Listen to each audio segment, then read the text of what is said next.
दोस्तों ये जीएसटी नाम का जो टैक्स है, इसमें जो अलग अलग टैक्स स्लैब्स हैं इनको रीऑर्गेनाइज करने की बात की जा रही है। क्यों?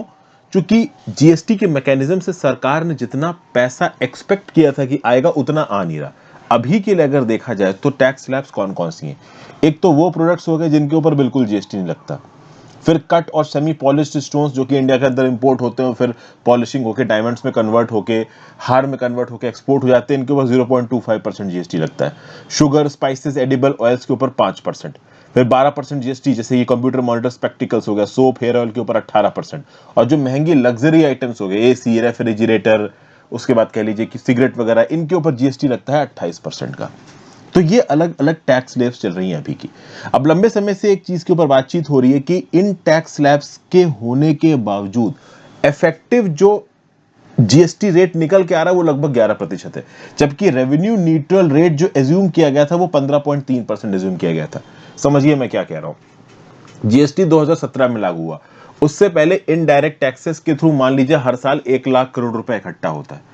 तो उस इनडायरेक्ट टैक्सेस को हटा के जीएसटी लाया गया, तो जीएसटी से भी 1 लाख करोड़ रुपए इकट्ठा होने लगे। इसके लिए एक रेवेन्यू न्यूट्रल रेट डिसाइड किया गया। रेवेन्यू न्यूट्रल रेट मतलब जितना पहले टैक्सेशन आ रहा था उतना ही बाद में आएगा। तो वो रेवेन्यू न्यूट्रल रेट जीएसटी के लिए फिक्स किया गया था 15.3% के लगभग। सरकार को उम्मीद थी कि 15% से तो ज्यादा ही जाएगा हमारा जीएसटी के थ्रू इफेक्टिव टैक्सेशन रेट, लेकिन जीएसटी के थ्रू इफेक्टिव टैक्सेशन रेट 11 से 11.5% में घूम रहा है। इसीलिए यहां पे सरकार कोशिश कर रही है कि टैक्स स्लैब्स को रिवाइज किया जाए। और इसीलिए आप देखोगे कि स्टेट फाइनेंस मिनिस्टर का एक पैनल बना है, और मोस्ट प्रोबब्ली ऐसी न्यूज निकल के आ रही है कि इस महीने के एंड तक जीएसटी काउंसिल के पास कुछ रिकमेंडेशन जाएंगी, और उस रिकमेंडेशन में टैक्स स्लैब्स को चेंज किया जाएगा। और ये जो सबसे कम टैक्स स्लैब्स है 5% वाली, इसको कन्वर्ट किया जाएगा 8% में।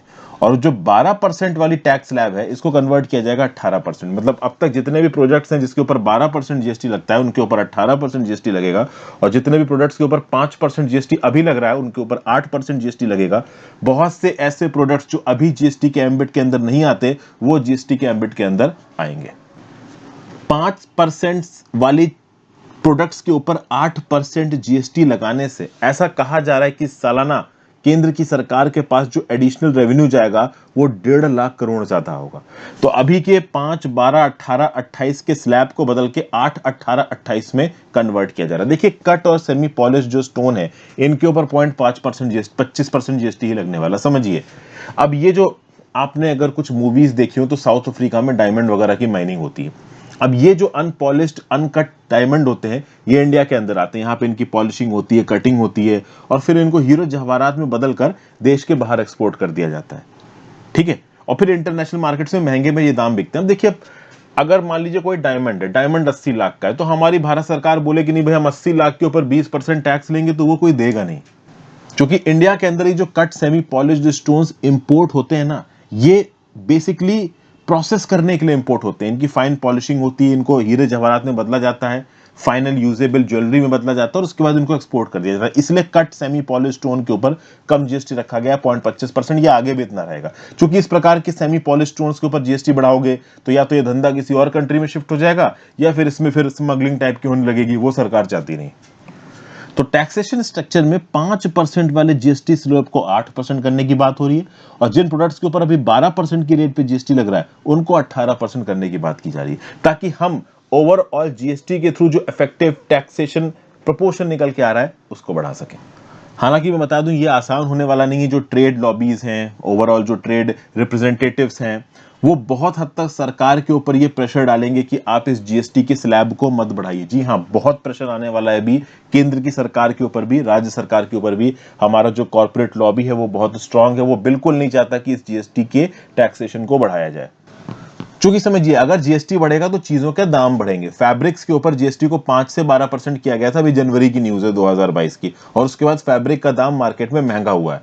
तो जब जीएसटी बढ़ेगा चीजों का दाम डेफिनेटली यहां पे महंगा होगा। ओके। तो ये छोटी सी न्यूज़ थी, इसलिए मैंने आपके साथ डिस्कस की। Thank you for watching. ये छोटे छोटे जो अपडेट्स होते हैं, इंपॉर्टेंट होते हैं, 5 से 8% जीएसटी स्लैब को फिक्स करना अपने आप में सरकार के बाद बहुत बड़ा चैलेंज है। ये जो पैनल ऑफ फाइनेंस मिनिस्टर हैं वो ये रिपोर्ट जरूर सबमिट कर देंगे। जीएसटी काउंसिल इसको एक्सेप्ट करता है या नहीं करता है वो एक अलग बात है, और एक्सेप्ट करने के लिए वोटिंग पड़ेगी। 75% से रेजोल्यूशन पास होना चाहिए। 66% वोटिंग पावर स्टेट्स के पास है, 33% वोटिंग पावर सेंटर के पास है। लेट्स सी क्या होता है आगे में समय में।